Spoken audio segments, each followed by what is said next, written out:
Artıq bir çox məktəblərdə yuxarı siniflərin davamiyyəti zəifləyib. Əməkdaşlarımız mövzu ilə bağlı Şəmkir rayonunda ən fəal məktəblərində olub. Bu məktəblərdə yuxarı siniflərin davamiyyəti 80-90% təşkil edib. Yuxarı siniflərin, xüsusilə də 11-ci siniflərin davamiyyətinə təsiri isə təhsil ilinin başa çatmasına 3 aydan da çox vaxt qalmış buraxılış imtahanlarının verilməsidir. Bizim təhsildə bir yaralı bir yerimizdir.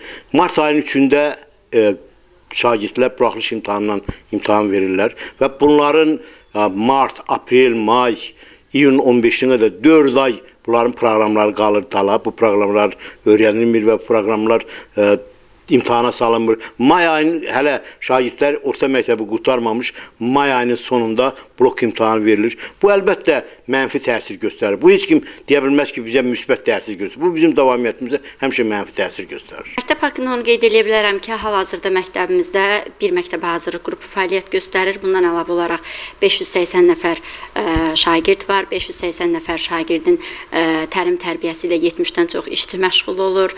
Məktəbimizin nailiyyətləri haqqında onu qeyd edə bilərəm ki, mən özüm Respublikanın ən gənc direktoru olaraq sentyabrın ayının 10-da 2024-cü ildə bu məktəbə təyinat almışam. Burada olduğum aylar ərzində də həmişə məktəbdə keyfiyyətin artırılması üçün çalışmışam.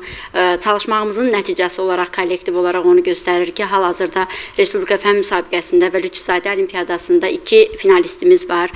Yaxın günlərdə may ayının 31-də inşallah final mərhələsi keçiriləcək və məktəbimizə uzun illərdən sonra medal gələcəyini düşünürük. İmtahanların tədris ilinin başa çatmasına 3 aydan artıq vaxt qalması zamanı keçirilməsinin hansı problemləri yaratdığını məktəb rəhbəri aydın şəkildə bildirdi. Bəs məktəb direktorlarının təklifi nədir? Mən tövsiyə edirəm ki, uyğun olaraq may ayının sonundan sonra buraxılış imtahanları olsun və iyun, iyul, avqust aylarında da blok imtahanları qaydasında keçirilsin. 11-ci siniflərin buraxılış imtahanı haqqında onu deyə bilərəm ki, təbii ki, bütün məktəblərdə olduğu kimi buraxılış imtahanlarının tez keçirilməsi bizə də müəyyən çətinliklər yaradır. Amma onu qeyd edə bilərəm ki, təhsilə həvəsi olan, məktəbə həvəsi olan şagird, yəni imtahanın tez bir müddətdə keçirilməsini nəzərə almayaraq yenə də məktəbə davamlı şəkildə gəlir və biz kollektiv olaraq uşaqların maraq dairəsi çərçivəsində fərqli formada təlim metodlarından istifadə edib dərslər keçməyə çalışırıq ki, imtahan tez bir zamanda olsa da növbəti aylar ərzində də davamiyyətimiz yüksək. Könül Kazımova, Kamran Əski Paralı, Amin Qəhrəmanov bugün informasiya proqramı üçün.